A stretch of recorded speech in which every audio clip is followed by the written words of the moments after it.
भागिए, ऐसे संग से दूर रहिए, चाहे स्त्री शरीर हो चाहे पुरुष शरीर हो, जिसके संग से कुमति उत्पन्न होकर प्रेम रस मार्ग में बाधा खड़ी हो जाओ, हमारा दुश्मन है।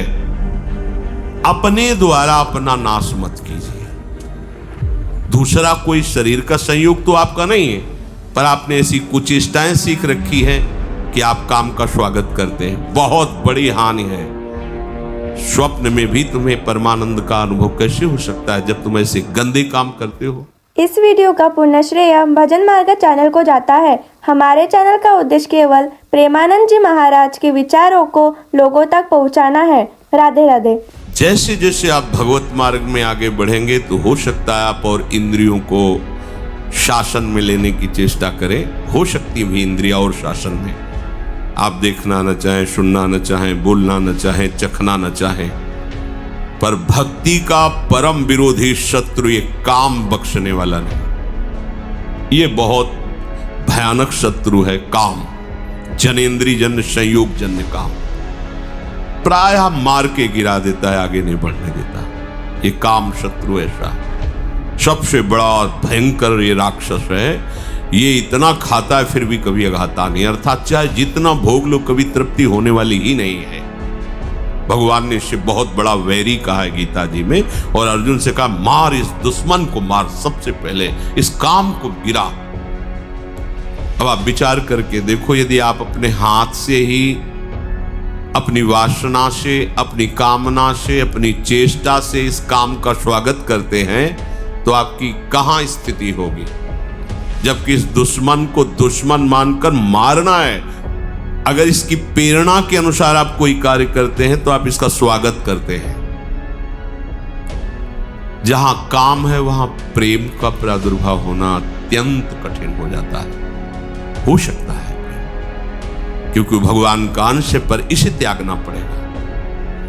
और बहुत सुंदर काम के नाश का उपाय श्री चतुरासी जी की फल स्तुति में वर्णन करते, भाव जल निधि को नाव, काम पावक को पानी। और श्रीमद् भागवत में शुकाचार्य रास पंचाध्याय का फल स्तुति में वर्णन करते हैं कि ये जो ब्रजबधू की रास क्रीड़ा श्री कृष्ण के साथ है, इसका जो गायन करेगा उसका हृदय रोग नष्ट हो जाए। विक्रीडितम ब्रजबधू भिरदम च विष्णु, इस श्लोक में वर्णन किया है। यदि हम प्रभु का स्मरण, प्रभु की लीलाओं का गायन करें तो बहुत जल्दी इस हम काम रोग से बच सकते हैं। इसकी बचने की एक वृत्ति है, युक्ति है। अगर वो आप पास रख लें तो आप बच जाएंगे। वो युक्ति नहीं है तो फिर आपको घसीट ले जाएगा। ये अनुभव की बात कह रहे हैं। कुछ बात होती है जो शास्त्रीय, और उसी का जब अनुभव किया जाता है प्रैक्टिकल उसका, तब वो बात ज्यादा समझ में आती है। इस काम को ये देखा है कि उसका कोई भी आश्रय नहीं होना चाहिए, सहारा नहीं उसको होना चाहिए। अगर आपको लग रहा है कि 1 किलोमीटर जाने के बाद हमारे काम की पूर्ति हो सकती है तो मर गए आप, मारे जाओगे, मारे जाओगे। अगर कोई भी व्यक्ति शरीरधारी इस काम का आश्रय आपके हृदय में है तो आप मारे जाओगे पक्का। हम उस शरीरधारी के पास पहुंच जाएंगे तो इसकी पूर्ति हो जाएगी। तो आप चाहे जितना ना ना ना करते रहो, इसका प्रमथन स्वभाव है, इसका नाम मनमत है। ये मन को ऐसा मथेगा कि आपको वहीं पहुंचना पड़ेगा। पहले कनेक्शन हटाओ।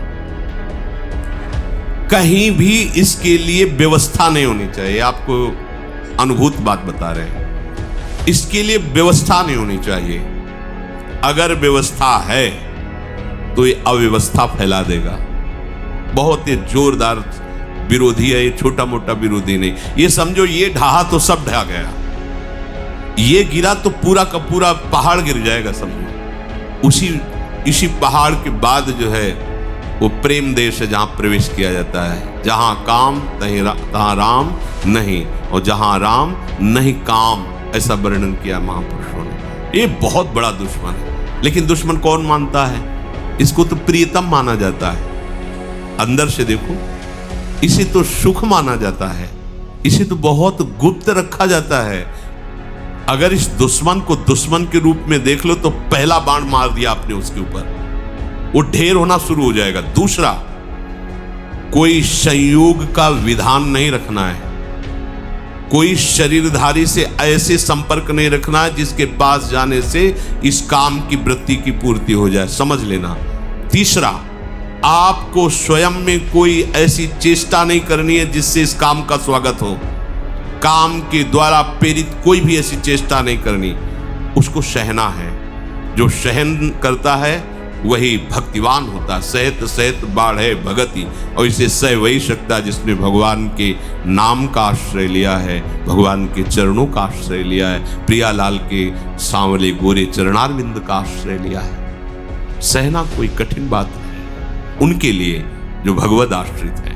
भगवद आश्रय नहीं, फिर सहना तो बड़े बड़ों को ये अपने आकर्षण में घसीट लेता है।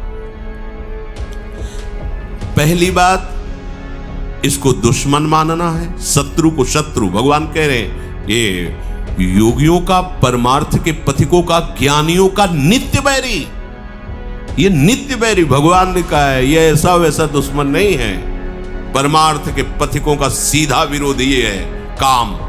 पर आश्चर्य, हम इसको दुश्मन नहीं मानते।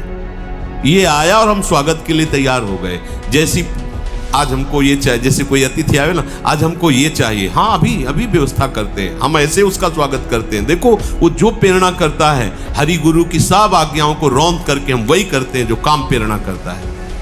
अगर आप पहली बात स्वीकार करें कि हमारा दुश्मन है, तो आप फिर पैतरे सीख जाएंगे इसको परास्त करने की, क्योंकि आपके साथ हरि गुरु का कृपा बल है। बिल्कुल पक्का मानिए, पहली बात आपको इसे शत्रु रूप में देखना है शत्रु। भगवान कह रहे हैं कि ज्ञानिना नित्य वैरिणा, ज्ञानियों का नित्य वैरी है काम, परमार्थ मार्ग के पथिक का। दूसरा, कोई भी संयोग नहीं रखना। सच्ची मानिए, यदि आपके संयोग का है तो कई किलोमीटर पैदल चलवा देगा। कुछ भी न जाने कितने बहाने, न जाने कितने नाटक ये करेगा। बिल्कुल आप ये समझ लीजिए कि वो हम वाणी से नहीं कह सकते। ये भगवान व्यास देव जी कह रहे हैं, बलवान इंद्री ग्रामो विद्वानमपि करसति, विद्वानमपि करसति। अज्ञानियों की बात जाने, ज्ञानियों का नित्य बैरी है। तुम्हें शास्त्र का ज्ञान सब है, पर संयोग से कभी भी किसी भी तरह से इस काम का स्वागत नहीं होने देना। अब आप अपनी दृष्टि डालिए, कोई ऐसा तार तो नहीं है जहां इसको स्वागत के लिए हमारी गुंजाइश हो। बिल्कुल उसे काट दीजिए। हाँ, भागिए, ऐसे संग से दूर रहिए, चाहे स्त्री शरीर हो चाहे पुरुष शरीर हो, जिसके संग से कुमति उत्पन्न होकर प्रेम रस मार्ग में बाधा खड़ी हो जाओ, हमारा दुश्मन है। तीसरी बात, अपने द्वारा अपना नाश मत कीजिए। दूसरा, कोई शरीर का संयोग तो आपका नहीं है, पर आपने ऐसी कुचेष्टाएं सीख रखी है कि आप काम का स्वागत करते हैं। बहुत बड़ी हानि है। स्वप्न में भी तुम्हें परमानंद का अनुभव कैसे हो सकता है जब तुम ऐसे गंदे काम करते हो। जिस आसन पे तुम लेटते हो उसी में भजन करना है, रात दिन उसी में सुमिरन करना है, तुम अपने आसन को गंदा कर रहे हो। ऐसे परम पावन धाम में रह रहे हो, कैसी चेष्टा कर रहे हो। ये सब ध्यान से सुनो। ये सावधानी, ऐसी सावधानी जहां किंचन मात्र इसको कोई गुंजाइश नहीं मिलनी चाहिए काम को। चौथी बात, ऐसा कोई दृश्य देखने की चेष्टा मत करो जिससे इसका स्वागत हो। अगर कहीं ऐसी बाह चलते फिरते दृष्टि पड़ जाए पशु पक्षी पर भी, तो प्रिया प्रीतम का भाव करके प्रणाम करो, आगे बढ़ो। चिद चिद लक्षणम सर्वम राधा कृष्णमें जगत। दोबारा दृष्टि नहीं जानी चाहिए। किसी माता बहन पर कहीं कोई ऐसी दृष्टि जाए, मानसिक प्रणाम करो, हट जाओ। जो चाहे आपन कल्याणा, सुजस सुमति शुभ गति शुभ नाना, सो परनार लीलार गोसाई, तजौ चौथ के चंद किनाई। यदि आप काम पर विजय प्राप्त करना चाहते हैं तो विरोधी भाव जहां से प्रकट होते हैं, ऐसे शरीरों के दर्शन करने से बचिए, सावधान रहिए। मति गति सब भ्रष्ट हो जाएगी। केवल काम की ही एक ऐसी वृत्ति है जो सर्वनाश कर देती है, क्योंकि काम की पूर्ति न होने पर क्रोध आता है, काम की पूर्ति होने पर लोभ आता है, जैसे जैसे कामनाओं में बहते जाओगे तुम्हारी मोह ममता बढ़ती जाएगी, अहंकार, सारे की सारी जड़ है ये काम। इसीलिए कठिन शब्द लगा है। कठिन काम वासना पाप का करके पूरी तरह विनाश। सच्ची मानिए ये मन बहुत हमारा बेईमान है, ठग है, ये इनसे मिला हुआ है, विपक्ष से मिला हुआ है। हम भजन में रुचि प्रकट कराने के लिए जब इस मन को बैठालते हैं कि नाम जप कर, मंत्र जप कर, तो ये थोड़ा सहयोग देकर फिर हमसे अपना सहयोग मांगता है। थोड़ी देर ये मनोरंजन तो कर लेते हैं, थोड़ी देर ये काम तो कर लेते हैं, थोड़ी देर ऐसा, बस इसकी इस बात को, सलाह को मत मानना, ये ठगों से मिला हुआ है, लुटवा देगा, पूरा का पूरा लुटवा देगा। विश्वास कीजिए। फिर आगे चलकर एक ऐसी स्थिति आती है जिसमें काम का स्फुरण होता है। ऐसे स्फुरण हुआ, शांत हो गया, क्योंकि उसके लिए कोई भी बढ़ावे वाली वस्तु नहीं रह गई, न स्वयं में क्रिया है, न कोई संयोग का विधान है। तो ऐसे स्फुरण हुआ, खान पान या किसी जरा सा क्रम बिगड़ गया, ऐसे स्फुरण हुआ, फिर शांत। फिर जब आनंद की अंदर स्फूर्ति होती है, ये रह ही नहीं जाता है। फिर जब भाव प्रकट होता है तो आसपास विषय बिछा हुआ हो तो भी जैसे भुने हुए चने में कहीं अंकुरण नहीं हो सकता, दिखाई चना वैसा ही देगा आपको, वैसी आकृति वैसा, पर उसे कितना भी खाद पानी लगा दो नहीं, ऐसे ही नहीं। स्वात्मा रामम विषय मृग तृष्णाम भ्रमयति, जो आत्मस्वरूप प्रभु का साक्षात्कार किए हुए उसमें काम वासना का उदय ही नहीं होता है।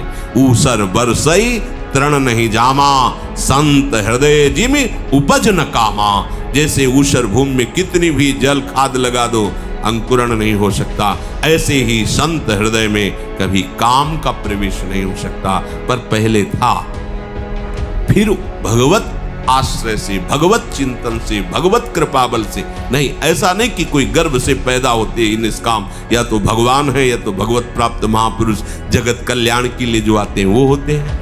तो अपने को हारना नहीं, क्योंकि अपने पास प्रभु हैं, प्रभु का बल है।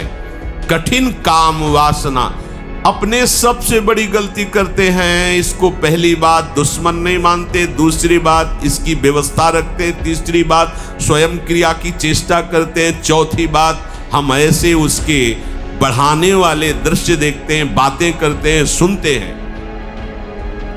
कैसे गलत संस्कार छोटे छोटे बच्चों में है। अभी एक दिन कुछ बच्चे छोटे छोटे मिलने गए थे, तो उनमें हमने पूछा कि तुम्हें कोई गंदी बात, कोई गंदी चेष्टा, कोई गंदे छूने की ऐसी कोई अभी कहीं ऐसा? तो उन्होंने बोला हाँ ये हमको सिखाता है गंदी बात। खड़ा किया, क्या तुम गंदी बात बोलते हो? बोलो, निर्भय हो कि बोलो, तुम्हें डांटेंगे नहीं, तुम्हारे अच्छे के लिए पूछ रहे हैं। ऐसी ऐसी गंदी बातें वो बोल रहा था जैसे बड़ा बुजुर्ग बोल रहा हो। कैसे सीखा?